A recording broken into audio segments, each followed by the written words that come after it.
महोदय, इस देश के किसान को उसकी मेहनत का उचित दाम मिलना चाहिए। इस बात से इनकार नहीं किया जा सकता है। मैं इस सदन का ध्यान इस बात की ओर दिलाना चाहता हूं कि जब जब भी किसानों को दी जाने वाली सहायता की बात कही जाती है तो यहाँ पर कभी भी कोई उचित निर्णय नहीं लिया जाता है। आश्वासन तो बहुत दिए जाते हैं कि हम किसानों को उनके द्वारा पैदा किए गए अनाज का उचित मूल्य देंगे, उन्हें वे सब सुविधाएं देंगे जो शहरों में रहने वाले लोगों को मिलती हैं। मुझे दुख के साथ कहना पड़ रहा है कि इस सदन में सदस्य महोदय द्वारा किए गए आश्वासनों को कभी पूरा नहीं किया गया है। इससे लोगों में अविश्वास की भावना उत्पन्न हो जाती है। कई बार किसानों की बाढ़ से या सूखे से बहुत नुकसान उठाना पड़ता है। उस समय सरकार की ओर से उनकी पूरी सहायता नहीं दी जाती है। एक तरफ तो किसानों को उनके द्वारा पैदा किए गए अनाज का उचित दाम भी नहीं मिलता है और दूसरी ओर उनका बाढ़ और सूखे से बहुत नुकसान हो जाता है। ऐसी स्थिति में हमारे देश के किसानों को बहुत कष्ट उठाने पड़ते हैं। पैराग्राफ महोदय, महाराष्ट्र में किसानों के आंदोलन की बात हम सुनते हैं। यह बड़े दुख की बात है। जहाँ तक मुझे मालूम है वहाँ के किसानों को बहुत सारी सुविधाएं दी गई हैं। वहाँ के किसानों को दिए गए ऋण माफ कर दिए गए हैं, लेकिन उत्तर प्रदेश के किसानों को इस तरह की सुविधा अभी तक नहीं दी गई है। मैं महाराष्ट्र के किसानों से निवेदन करना चाहता हूं कि जो कुछ उन्हें दिया जा रहा है उससे उन्हें संतुष्ट होना चाहिए और देश के विकास में पूरी तरह से हिस्सा लेना चाहिए।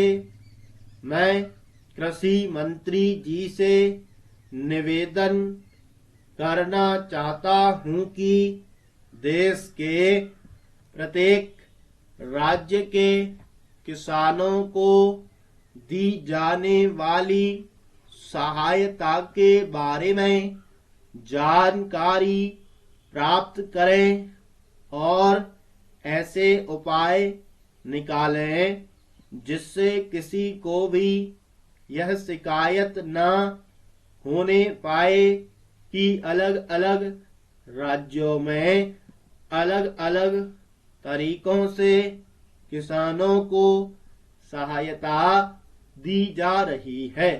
मैं माननीय मंत्री जी का आदर करता हूं।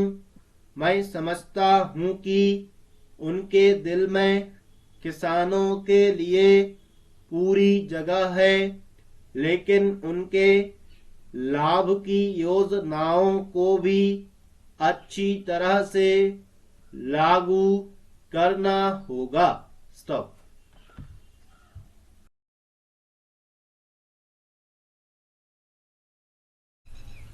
अध्यक्ष महोदय, आप जानते हैं कि पिछड़ी जातियों के लिए आरक्षण के नाम पर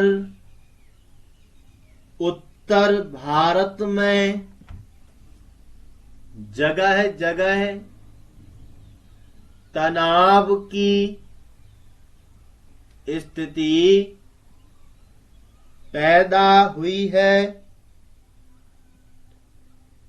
30 साल पहले हरिजनों के आरक्षण की बात को माना गया था। मैं हरिजनों के लिए आरक्षण के विरुद्ध नहीं हूं, क्योंकि मैं स्वयं हरिजन हूं, लेकिन अन्य पिछड़ी जातियों के नाम पर जिस आरक्षण की मांग की जा रही है वह तर्क संगत नहीं है। जिस समय हरिजनों के लिए आरक्षण की मांग की गई थी, उसका आधार यह था कि ऐसी जाति है जिसके पास कोई रोजगार या धंधे के साधन नहीं थे। वे जमींदारों के खेतों में काम करके किसी तरह से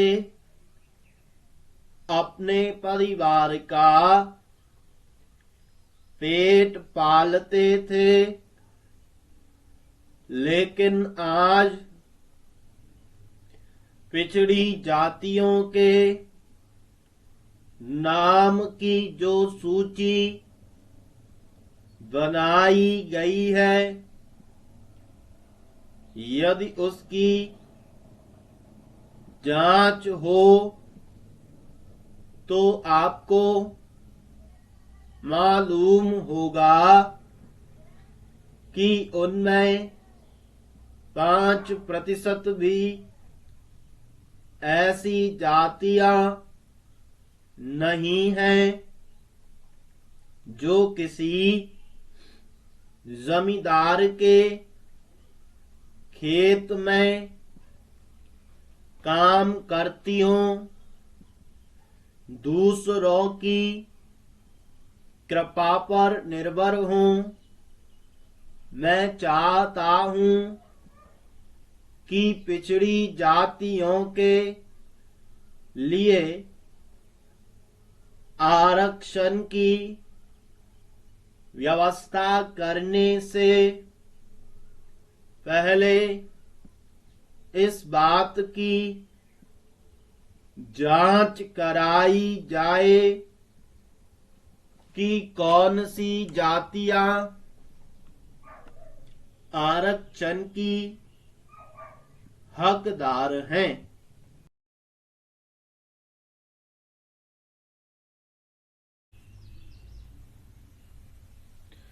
लिखिए, सभापति महोदय, किसानों की उपज की आप न अधिक कीमत दे सकते हैं, न अधिक उपजाने के लिए जो साधन देश में उपलब्ध है उनकी तरफ आपका ध्यान जा रहा है। जो कुछ आप कर रहे हैं उससे कोई अच्छा भविष्य नजर नहीं आ रहा है। मैं यही कहना चाहता हूं कि आप देखें कि आपके कार्यक्रम में कहाँ त्रुटि है, कहाँ कमी है। आपने कर लगा रखे हैं, आपने जो कर लगाए हैं वे तो लगाए ही हैं। हमारे प्रदेश में तो जमीन पर 25% ज्यादा कर भी लगा दिया गया है। इतना बोझ अगर किसान पर होगा तो उसकी कमर टूट जाएगी। वह पहले से टूटी जा रही है, लेकिन वे इन करों को देने के लिए भी तैयार हैं। यदि आप उस तरह के साधन उन किसानों के लिए तैयार करें। हमारा उत्तर प्रदेश और कुछ जिले हैं, पूर्वी जिले हैं, जहां पर बहुत बुरी स्थिति है। हमारे सदन के एक सदस्य ने रो रो कर आपको यह बताया था कि वहां लोगों को 2 रुपए मजदूरी में मिलता है। इतनी ही एक दिन की उनकी मजदूरी है। सरकार ने एक आयोग की नियुक्ति की ताकि वहां पर कुछ विकास के कार्य किए जाएं। वह योजना भी अब खटाई में पड़ गई है। आपका ध्यान इन समस्त चीजों की ओर कैसे दिलाया जाए, कैसे आपका ध्यान इन सभी कठिनाइयों की ओर आकर्षित किया जाए, समझ में नहीं आता है। पैराग्राफ, यातायात के साधनों की स्थिति यह है कि ट्रेन में दूसरे दर्जे में भीड़ भाड़ का ठिकाना नहीं है। उसकी कोई सीमा नहीं है। हर रोज ऐसा मालूम चल रहा है कि कोई मेला चल रहा है। आपके पास अच्छे इंजन हैं, अच्छे गति वाले इंजन हैं, लाइन भी अच्छी है, तो क्यों नहीं दूसरे दर्जे के अधिक डिब्बे लगाए जाते हैं। लोगों को कुछ सुविधा मिल जाए, वह काम नहीं किया जा रहा है। आपको किसान की देहात में रहने वाले आदमी की, मजदूर की परवाह नहीं है, जो समस्त कठिनाइयों को झेलता है। आपके सारे कार्यक्रम को पूरा करने की उसमें कहाँ से शक्ति आएगी, कैसे वे अधिक अन्न उपजाकर आपको दे सकेंगे। आप इन सब पर सोच विचार करें।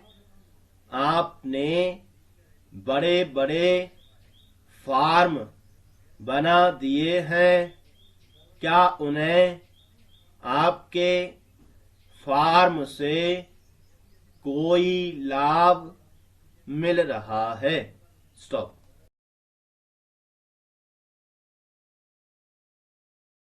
अध्यक्ष महोदय, मैं रक्षा मंत्रालय की मांगों का समर्थन करने के लिए खड़ा हुआ हूं।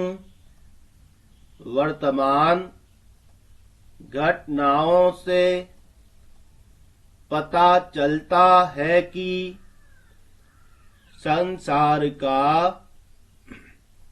हर देश अपनी सुरक्षा के बारे में चिंतित है और उसके लिए हर प्रयत्न कर रहा है। इस दृष्टि से अन्य देशों की तरह हमारे देश में भी रक्षा मंत्रालय का महत्व है। मुझे इस बात की खुशी है कि जहां अन्य मंत्रालयों की उनके पिछले साल के कामों के बारे में काफी आलोचना हुई है, वहां इस मंत्रालय की कम आलोचना हुई है। इससे पता चलता है कि इस मंत्रालय ने पिछले साल अच्छा काम किया है। मोटे तौर पर किसी भी देश की सुरक्षा नीति का यह लक्ष्य होता है कि दूसरे देशों, खास तौर से पड़ोसी देशों के साथ मित्रता के संबंध स्थापित हों और हम एक दूसरे के मामलों में हस्तक्षेप न करें, लेकिन उसके साथ यह भी जरूरी होता है कि हम अपने देश की सीमाओं और अखंडता की रक्षा करें।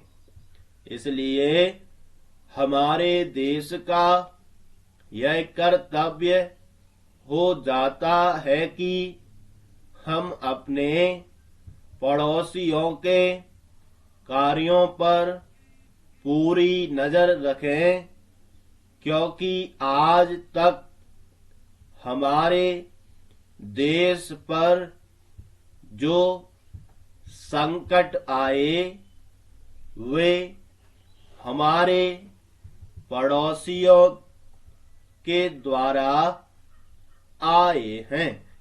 1965 में पाकिस्तान के साथ जो लड़ाई हुई और उसके बाद जो समझौता हुआ वह सिर्फ कागज पर ही रहा। पाकिस्तान ने उस पर कोई अमल नहीं किया।